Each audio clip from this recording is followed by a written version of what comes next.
This program is rated PG. It contains themes and scenes which may not be suitable for very young audiences. Parental guidance is advised.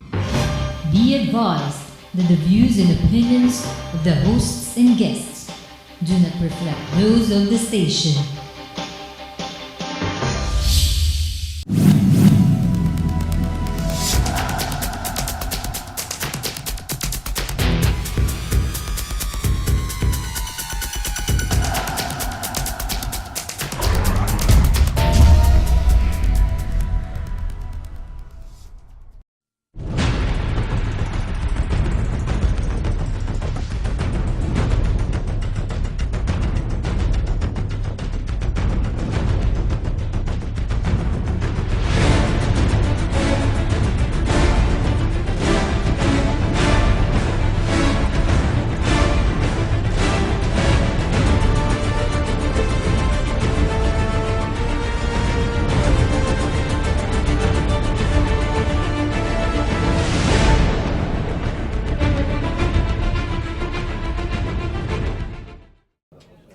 Naimbag garabi, masanto siya sa labi, idsi kayo amin, maya pa bengi keka, marahay na banggi sa Indugabos, maradyaw nga duyom sa idyo horot, bismillah rahmanirrahim, assalamualaikum warahmatullahi ta'ala barakato, mayong gabi sa Tibok Luzon, Visayas, Mindanao, up to Sabah.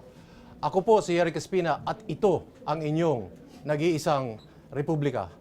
Dediretsohin ko na po dahil yung kausap po natin ngayong gabi ay diretso rin magsalita. Walang iba po, kung hindi, si Mayor Rodrigo Duterte. Good evening, Mayor. Good evening, Eric. Before I answer any question, I'd like to introduce at my back. Yes. I requested them to be there so that you will see them. Yes. They're part of my Senate slate, the persons I am supporting for senators. Yes. I have General Santiago here who used to head the PDEA. Kaibigan ko po. And I need him in the war against drugs. And of course, he may not agree with all what I have said, but he is the guy that would provide the humanity in our governance. Si Dante Leban po. Used to be a congressman. We were together in the 11th Congress. He's a scholar, a teacher, a religious leader. And I've always respected also his stand. And sabi ko, adjust na lang muna kami because there are so many things that I am sure he would not agree, but I respect it. But then again, I said, believe ako kasi kasama ko siya noon. He will provide the moderating factor of humanity in our governance. He's very bright. Very brave naman itong si Senator Santiago. Ito si General o Senator Santiago. He will provide the matter. Kasi siya mismo, sinisipa niyan in front of the TV yung mga tao noon. Kaibigan ko po ito kasi naging guest ko na ito sa programa. Maraming kinuwento sa akin to tungkol sa Muntinlupa at bakit siya nalipat sa PIDEA. Pero we will leave that for another story kasi mukhang nagalit siya sa kanya yata si GMA nung panahon na yun. Anyway, with us is our news correspondent, which is Eunice Narido, who also submitted some questions. And this will form part of the entire interview. Very briefly, Mr. Mayor, you came out in the newspaper saying that if you were called by the Senate inquiry on the Mama Sapano, would there be a revelation, a smoking gun, just in case you were called, or nothing at all? What I really know is yung pasa lang. So it's really not the original story. I was not there. But I was there during the time President Aquino and Secretary Rojas then were in Zamboanga. And I happened to be there. And I was invited by Rojas, may police na pumunta sa akin, ninanap ako, and I was told to go to Andrews Air Base. Okay. There was an ongoing command conference. So pumunta ako doon. But sinasabi ko, until now, por respeto sa Presidente at kay Maren, kasi I was invited in confidence. And itong whatever transpires in that command conference is really confidential. Privileged. So hindi ako I cannot answer questions regarding what happened, who were there. Well, of course, the mayor of Zamboanga Sibing was there beside me, but others, I am not really in a position to talk about it. I'm sorry because I have to honor the confidentiality of the What- principle of confidentiality. Would it be fair to say that when the time will come and you will be free of this confidentiality rule, there will be some revelations? That at least that would be safe enough to say. No, yes, but I have to, you have to place me under oath. Yes. Okay. And Okay. I will have to ask also the inquest people or the investigators or the Congress and Senate, and I would say that I would ask for, I would invoke the same Okay. excuse. Hindi talaga pwede magsalita doon kasi inimbita lang ako, pumunta naman ako. And we in government, especially yung mga command conference, hindi talaga may yung tapos yung pinag-uusapan doon, ayun nakita namin. Talagang hindi kami Okay. pwede magsalita. Before we move on to a different topic, Mr. Mayor, if under Duterte watch, may makukulong sa Mama Sapano? Will you open up a new inquiry or that's already water under the bridge? Tapos na yun? I would say that, alam mo kasi what really bugs the Mama Sapano is marami kasing patay. Okay. But if there is no bad faith or malice, either with the President or Purisima, you have to study if there was malice or a criminal intent. Pagka wala kasi, if it's just a question of poor judgment, negligence, well, parang lumabas na yan sa kay Grace po na committee. So wala na po. Tingin ko, I said, if it was done in good faith or there was no criminal intent, either with Purisima and everybody, ang question lang doon, kasi there is, well, I take it na they were taking orders not from the PNP command, RRK, yes. but they were talking to Purisima. Okay. That particular line, that would be purely something wrong kasi, you know, you are no longer the PNP chief. Yes. You were ousted, as a matter of fact, suspended. Then why the president allowed you to take charge of the operation? And it brings... All things that has been said and done there would point to Purisima. Okay. The Purisima was no longer the chief PNP. Why was he allowed to... By the president? supervise? Yes. Okay. Yun lang, pagka may malis doon, medyo, pero President, you have to establish malis, which is criminal intent to do wrong. Okay. On another issue, Mayor, no, Eunice Narido of our GNN correspondent is asking this question. Maganda po yan. Nasa likod lang ng camera. Okay. Kasama kasi aeroplano. Okay. This is her question. What motivated you to run? And personally, alam ko, pagdating sa finances, stricto ang regulations mo kung sino yung mga nagpi-finance sa inyo. That's why tinatanong niya, what motivated you to run?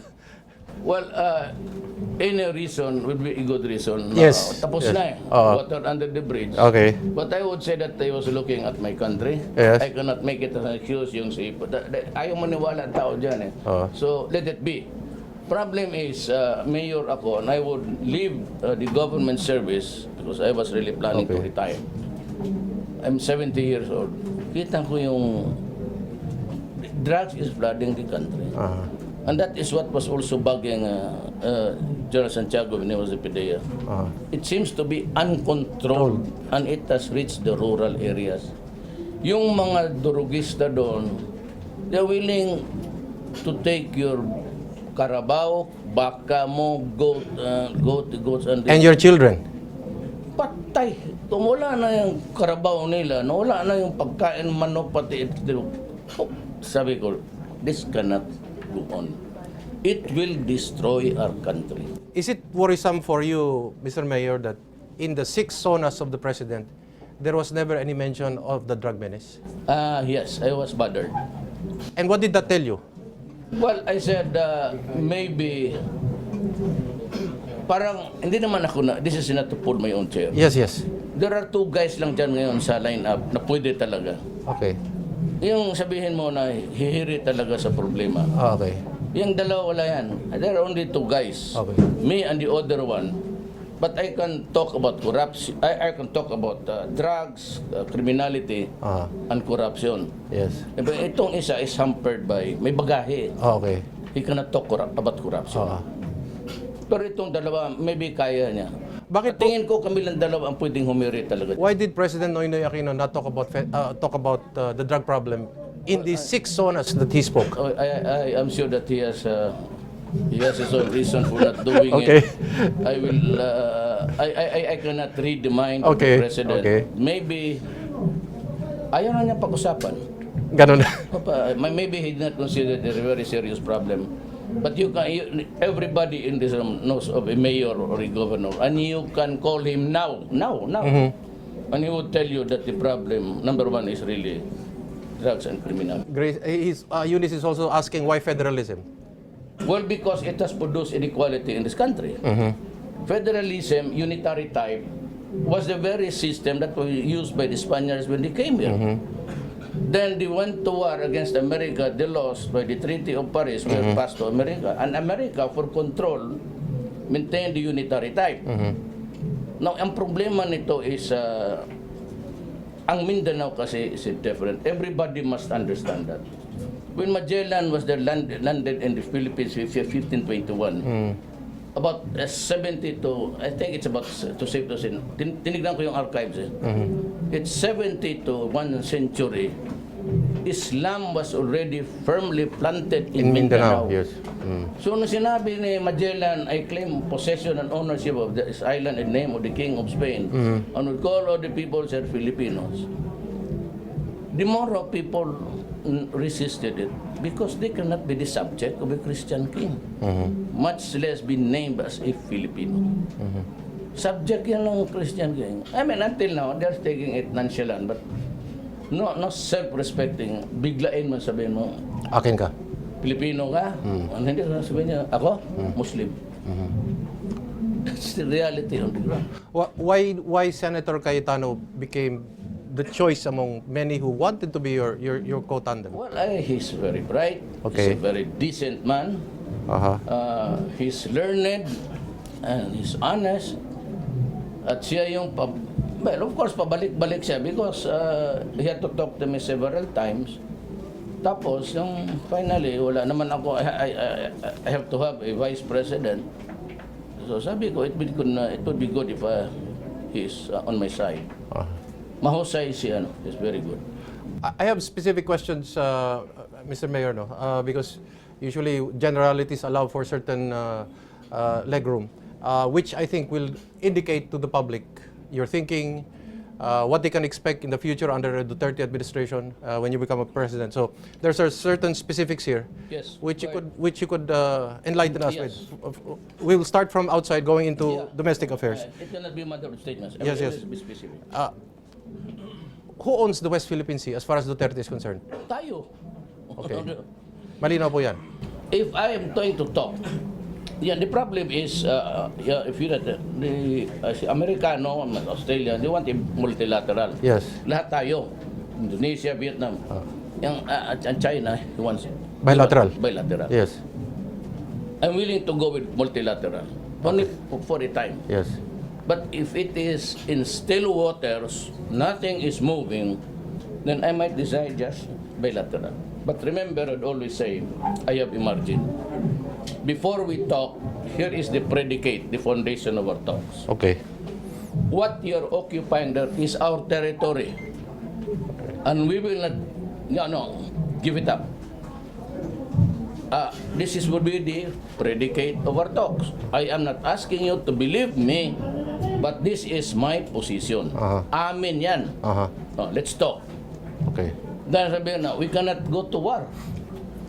How can we go to war na wala naman tayo? No? So, let's try to exploit other venues of how we can understand each other. Kung sabihin nila, sige, walang may-ari niyan, let's go exploration joint. The better. Di hatian mo kami. We'll provide money anyway. We have it. Pupunti lang, the labor. Okay. Anong gas pati dyan sa kung mayroon? Another very ticklish issue, which usually is kept in the back room of foreign relations Sino ang may-ari po ng Sabah, North Borneo? Sabah belongs to the family of Kiram. Okay. It's a feudal system before it was given to them. Okay. But since sinurrender na yan nila sa atin, being citizens of the Republic, we do not really claim it as it is as our own. But we have a claim there in behalf of the Kirams. Okay. But we will allow the continuous talks, even with the rent, maski yung payment na lang ng lupa, it would run into so many billions. But we will support the claim Of the Kirams? the Kirams, and they said they have allowed us to exercise the right Okay. over the. But I will not again go to war with Malaysia. Let us talk. Okay. We are only good for talks. But itong sa China, if they keep on advancing towards our direction, Salami, strategy. we will have. You will force me to go there, Okay. and I will remind them. We have this national anthem. Ang And mamatay there ng is a dahil phrase sa'yo. that ang mamatay dahil you'll just have to kill me. Okay. Which I'll be the first to be killed because I am the president. I'm willing to do it. which leads me to my next question. Will you build lighthouses, which other presidents are fearful of doing? Will you improve on the airfield in the Kalayaan Island as president? Yes. Yes, they can expect that. I will improve and I will put structures there. Will you purchase missiles and put them in Palawan? I will see because China would take it as a Provocative? confrontation, provocative. Okay. It's better to talk and just think about business. Will you push for a self-reliant defense program of the Philippines? Yes. Okay. I said I would need about 5,000 more policemen and 2 divisions. Okay. I have a very specific plan for that, but I cannot divulge it publicly. How about divorce bill? Are you for, against? Ayoko. Ayaw nyo ng divorce? Ayaw. Okay. Gay marriages? Yes. You are for gay marriages? Yes, but yung civil... but they don't- Civil union? Parang civil union lang gusto ninyo? Or talagang marriages? It's okay. Okay. Will you press for LGBT rights? Yes. Oh. Bakla ako noon. Okay. Will you allow cases to be filed against former officials who have abused, violated their pork barrel or DAP? Let the law take its course. Okay. Whether you did or you did not do it, it's the people's money. I do not have... Bahala sila mag-file ng kaso. Okay. Will you reform the pork barrel system and reduce present lump sums and discretionary I funds? have discussed it with Alan. We have a way of doing it. Sabi ko sa kanila, this cannot go on because the people... a Filipino does not like it. Okay. You have to stop to it. Now, do not create a confrontational because mismo ako, bibitawan ko rin yung akin. Aha. I would just have my salary of my own para walang intelligence pa, ibigay ko sa army pati military. Aha. But I have to reform the PDEA. Kaya akong patulong ka. I mean, I need John Santiago because you have to disband the PDEA and reconstitute it again, but it would be a law. And I would need very badly the expertise of General Santiago. Under a Duterte administration, will you finally close the Department of Agrarian Reform and give this kind of mandate to the Department of Agriculture, or will you... No, it's separate because I think I'll have to overhaul again there are so many lands awarded to the tenants na bumalik sa landowner. Okay. And this has created a problem. Kasi wala tayong coherent dito, kakao dito, banana dito, mga I will have a color coding of the entire Philippines soil analysis. Patabihin ko sa inyo dito, ote ito, coffee inyo, of course, Ilocos tobacco. What is your philosophy, Mayor? Land for the tillers or land for the landless? As far as... No, I will not go for, I said go back again and selling the property. I will have to examine. Tillers, okay. Okay. I'm even willing a joint partnership. Just give the people their money. Corporate farming, fine. May capital. Ito wala. So if you are our this, and then there's a convoluting thing about plantings, bananas, you cannot focus assistance because it has to be individual. So iba-iba ang i-deliver mo. You have to get one. Dito inyo, the soil is good for banana. The soil is good for mango. Have you heard that there are the Department of Agrarian Reform is also involved in anomalies in the awarding of land titles? Are you aware of that? Kaya maraming namamatay dyan, di ba? Yung mga empleyado dyan, pinagpatay. Ang gustong madinig po ng publiko sa inyo, would you have all the regulation law reviewed? And what amendments will you introduce? Yes. The regulation sometimes is not really good. Okay. Will you look at water and wonder why water prices are very high?